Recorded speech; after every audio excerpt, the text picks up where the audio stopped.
आरक्षण जिसका नाम सुनते ही दो गुट बन जाते हैं। एक तो वो जो आरक्षण व्यवस्था पर सवाल उठाते हैं क्योंकि उनका मानना है कि इससे हमें फायदा नहीं होता, और दूसरे वो लोग जो इसके समर्थन में हैं क्योंकि वो भारतीय समाज की हकीकत जानते हैं।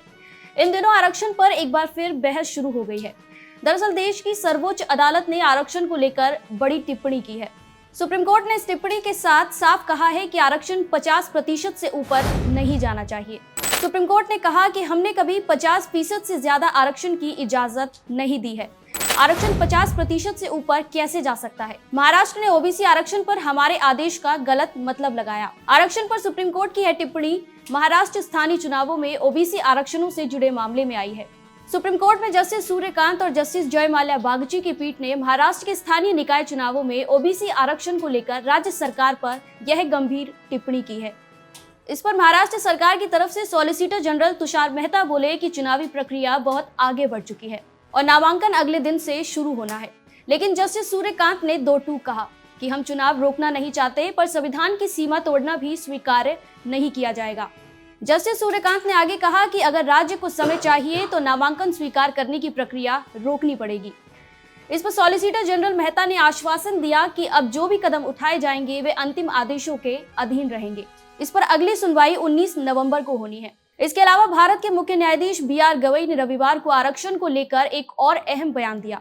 उन्होंने कहा कि वे अब भी इस विचार के पक्ष में हैं कि अनुसूचित जातियों को मिलने वाले आरक्षण में क्रीमी लेयर यानी आर्थिक सामाजिक रूप के आगे बढ़ चुके वर्ग को बाहर किया जाना चाहिए। उन्होंने ये बात India and the living Indian constitution eight 75 years नामक एक कार्यक्रम में कही थी। उन्होंने कहा कि IAS अफसर के बच्चे और गरीब किसान मजदूरों के बच्चों को एक ही लेवल पर नहीं रखा जा सकता।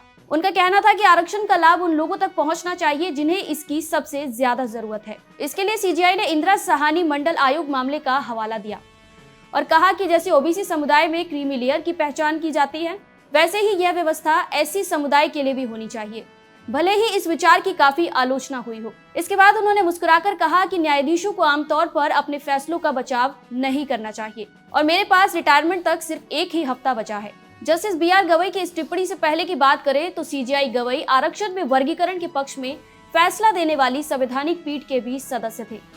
इस मामले में उन्होंने अलग से अपना फैसला लिया था और सब कैटेगरी का समर्थन करते हुए SC/ST आरक्षण में क्रीमी लेयर लागू करने का विचार रखा था। क्रीमी लेयर लागू करने की मांग को लेकर एक और PIL की सुनवाई करते हुए भी उन्होंने जनवरी 2025 में मौखिक टिप्पणी की थी और कहा था कि पिछले 75 सालों पर गौर करें तो ऐसे व्यक्ति जो पहले ही लाभ उठा चुके हैं उन्हें आरक्षण से बाहर रखा जाना चाहिए। इसी के साथ ये भी जान लेना आवश्यक है कि पिछले साल जब SC/ST कोटा में क्रीमी लेयर का ऐतिहासिक आदेश दिया गया था, उस समय की 7 सदस्य पीठ में जस्टिस BR गवई भी शामिल थे। इस बेंच में इकलौते ऐसे जज थे जो दलित समुदाय से थे। हालांकि कोर्ट ने सरकार पर अपना यह फैसला थोपा नहीं, बल्कि इसे निर्देश की तरह दिया था। यहाँ हमने दो बातें समझी कि एक तरफ तो सुप्रीम कोर्ट ने 50% से ज्यादा आरक्षण पर कड़ा निर्देश दिया है जिसे लागू किया ही जाना चाहिए, और एक तरफ केवल निर्देश देकर केंद्र सरकार को जगाया है कि इस पर ध्यान दीजिए।